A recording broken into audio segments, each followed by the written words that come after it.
Welcome back to Mystic English, where every story teaches you not just English, but something your heart may have been needing to hear for a very long time.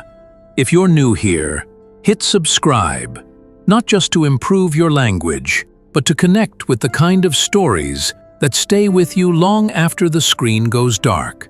Let me ask you something personal. Do you ever wake up and immediately feel behind? You didn't even do anything yet, but somehow the day already feels heavy. You're not lazy, you're not unmotivated, but it's like you're living in slow motion while the rest of the world is sprinting. You scroll, you sip your tea, you make mental lists, and still hours pass. And suddenly it's noon, and you're wondering where the morning went. If that sounds familiar, this story is for you. Because maybe the problem isn't time management. Maybe it's not discipline, or dopamine detox, or another 5 a.m. productivity hack. Maybe you're just disconnected from the most powerful part of your day. Henry used to think it was just who he was. "I'm not a morning person," he would say while laughing, brushing sleep from his eyes at 10:30 a.m. Friends teased him, his parents worried, and deep down, Henry hated it, because he knew the truth. Mornings weren't just difficult, they were quietly destroying him. Not because he woke up late, but because of how he woke up. Every day started with guilt, that heavy kind, the kind that whispers, "You wasted it again." He would open his eyes, then open Instagram, scroll through lives that looked better than his. People running, reading, winning, all before he even left his bed. His mind, still foggy, filled up with noise before his feet touched the floor. By the time he began his day, the best part of it was already gone. He tried everything: cold showers, motivational quotes, alarms across the room. He even once drank black coffee at 6 a.m. just to force himself into action. But nothing stuck. Because the problem wasn't his body, it was his relationship with his mornings. Until one day, something shifted. It was a Sunday. No pressure, no meetings, no alarms, just silence. The birds outside his window weren't singing louder than usual, but he noticed them. For once, the quiet felt comforting, not empty. Instead of reaching for his phone, Henry sat up. He took a breath, just one. And in that one breath, he realized something he had missed for years. The morning doesn't demand anything from you. It gives.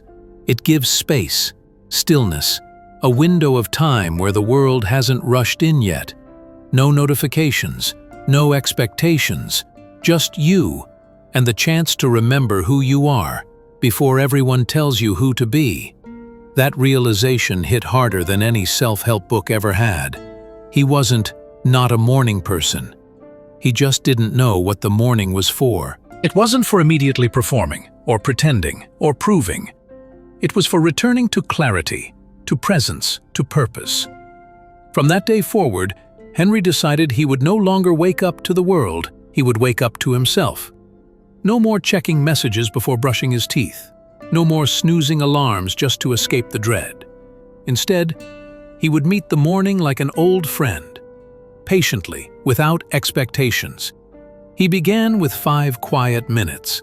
Not meditation, not journaling, just sitting with his thoughts while the sun slipped through the curtains. At first, it was uncomfortable. He noticed how loud his mind actually was, all the self-doubt, the worry, the endless to-do lists waiting to ambush him the moment he opened his eyes. But slowly, as the days passed, something inside him began to soften. He found that the moment he gave himself permission to simply be, not improve, not perform, the pressure melted. His mind stopped racing, his shoulders relaxed, and more than anything, he felt present. And here's what surprised him the most. The days when he did nothing spectacular in the morning were the days he felt the strongest. Because it wasn't about productivity, it was about ownership. Henry wasn't wasting his mornings anymore, not because he suddenly became hyper-productive or started doing yoga at 5 a.m., but because he claimed the mornings for himself. He started making tea instead of coffee, just so he'd have to wait a little longer and slow down. He read old poetry instead of watching reels on Instagram. Not because it made him successful, but because it made him real. The irony? He got more done than ever before. But it wasn't rushed. It wasn't panicked. He wasn't reacting to the day. He was responding to it, from a place of calm, not chaos. Henry realized, the world runs on urgency, but your soul moves at the pace of silence. And that's why most people feel so disconnected, because they never give themselves even 10 minutes of stillness to align with who they are before the world pushes them into who they're expected to be. Months passed, and Henry didn't become perfect. He still had mornings where he overslept, where the noise returned, where the day pulled him faster than he wanted. But now he noticed. And noticing made all the difference. Because awareness gave him the power to reset, not tomorrow, not next week, but in that moment. One morning, while sipping his tea, Henry wrote a sentence in his notebook. Not for social media, not for a blog, just for himself. It said, "I don't need to win the whole day. I just need to win the first hour." He read it again. And again. Because it was true. The first hour didn't have to be productive. It just had to be honest. It had to belong to him. And once it did, the rest of the day began to feel less like a battle and more like a path he could walk with purpose. You see, most people aren't losing their lives in one dramatic collapse. They're quietly losing them, 30 minutes at a time, morning after morning, in silence. Through distraction, through delay, through the slow erosion of presence. Henry learned what 99% of people never realize. You don't waste your life all at once. You waste it one ignored morning at a time. And once he stopped ignoring them, everything began to change. He didn't need a 5 a.m. miracle. He just needed to show up, to himself, to his thoughts, to the truth he had been avoiding. Now, when the alarm rings, Henry doesn't roll over.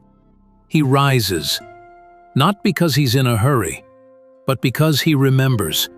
The first hour is where your future begins. If this story made you slow down, if it helped you see your mornings with new eyes, then don't let it end here. Like this video, not for us, but for yourself. To mark this moment, comment below, "My mornings belong to me now." Let this be the first time you say it out loud. Share it with someone who's been waking up tired, rushing without purpose. Someone who's lost their mornings and maybe a little of themselves. And if you haven't already, subscribe to Mystic English. Because here, we don't just teach you English, we teach you how to feel the language, how to grow through stories, how to reconnect with yourself. Thank you for watching. We'll meet again in the next story. Until then, take back your mornings. That's how you take back your life.